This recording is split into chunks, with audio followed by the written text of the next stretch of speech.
uma pessoa na sua posição, com a visão que o senhor tem, a história que tem, não coaduna com uma série de práticas, que eu diria, usar um termo genérico aqui, capitalistas, de diversas lideranças do setor? Qual é a sua visão de uma eventual liderança que se valha dos processos de invasão de terra e tudo isso, para em algum momento reverter parte desse trabalho em benefício econômico pessoal?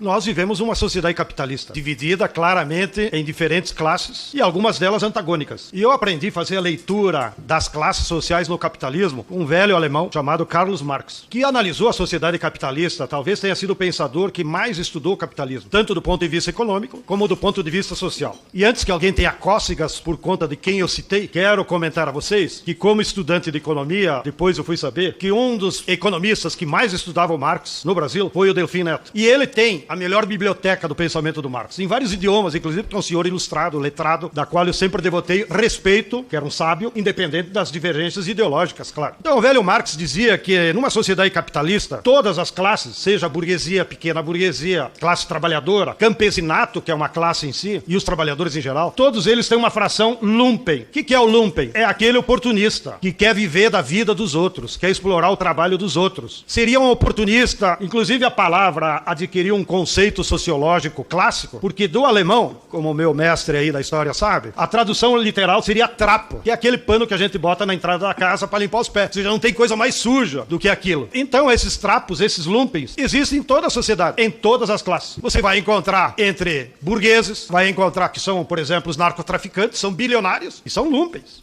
Você vai encontrar na classe média, nos profissionais liberais, vai encontrar entre advogados, entre jornalistas, entre deputados, vai encontrar entre trabalhadores, que aliás até pode ser mais numeroso, porque são os que estão lá, e vai encontrar entre camponeses. Então os nossos acampamentos, nós mesmos sempre fazemos avaliação. Há muitos lumpens nos nossos acampamentos, porque eles estão lá na ralé da sociedade. Então quando eles tomam conhecimento de uma ocupação, eles se somam, porque vem alguma possibilidade de tirar algum proveito. E depois lá no acampamento só nos causa problema. Como é que se combate isso? Você combate com organização, com sentido coletivo. Então nós aprendemos também como MST, e eu, Salles, tu que é jovem, tem muito a percorrer ainda também. Na minha juventude eu tive o privilégio de conhecer muitos líderes dos movimentos anteriores, das ligas camponesas, do PTB, fiz amizade com o velho Brisa, conheci o Francisco Julião, conheci o Lindolfo Silva, e eles nos ajudaram muito, porque nós fazíamos só duas perguntas para eles. Por que vocês foram massacrados pela ditadura empresarial militar? Qual é os erros que vocês cometeram e qual é os acertos? E nós passávamos horas conversando. Só essas duas perguntas. E entre os acertos, eles nos ensinaram muita coisa, que então nós fomos incorporando no MST como princípios organizativos, que ajudam a combater os desvios. Entre os princípios organizativos, tudo tem que ser coletivo, porque é o coletivo que protege o oportunismo de falsos líderes. Então, os princípios organizativos, isso é universal. Vale para o movimento de trabalhadores, vale para o movimento do Kim, espero que ele esteja anotando. Qualquer movimento social, popular, tem que adotar esses princípios. Coletivo.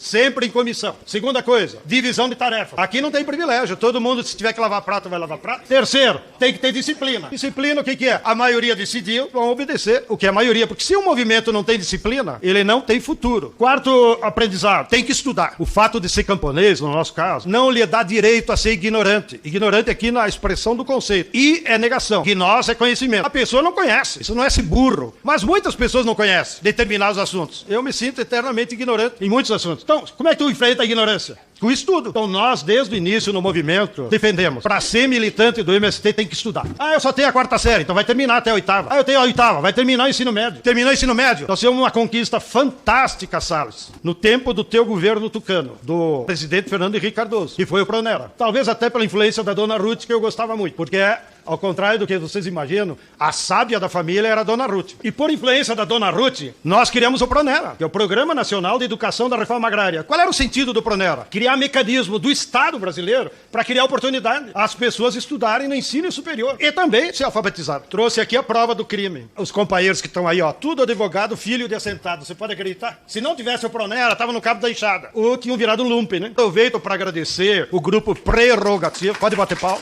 E assim como ele, Salles, nós já temos no movimento 250 advogados e todos passaram na ordem. O que revela a dedicação deles. O que me deu eu mais foi que numa das formações desses cursos, lá na Universidade Federal de Goiás, que é um curso de excelência, o Estadão fez um editorial. Só faltava essa, era o título. Aí eu achei que fosse o Corinthians derrotando o Palmeiras. Fui ler o editorial. sem terra se formando advogado. Amanhã depois eles vão ser juízes, vão ser promotores, vão ser delegados. Olha a ilação que a elite da oligarquia paulistana fez de um direito sagrado de todo mundo entrar na universidade. E uma das leis que nós nos orgulhamos, que é civilizatório, é que acho que 90% dos acampamentos adotam o critério não pode entrar bebida alcoólica. Não é porque a turma é crente, que até podia ser bom, mas é porque a bebida alcoólica num espaço pequeno, num acampamento, nas condições de vida são precaríssimas, tá na cara que um bêbado só vai fazer bobagem. Então qual é a forma da comunidade se proteger desse desvio? É proibir a bebida alcoólica no acampamento. Aí vai alguém lá, eu fui expulso porque levei uma garrafa de cachaça. Sim, essa é a regra do acampamento. Não é ninguém que te expulsou, você mesmo participou e sabia das condicionantes que havia. Esse é o meu testemunho. Obrigado.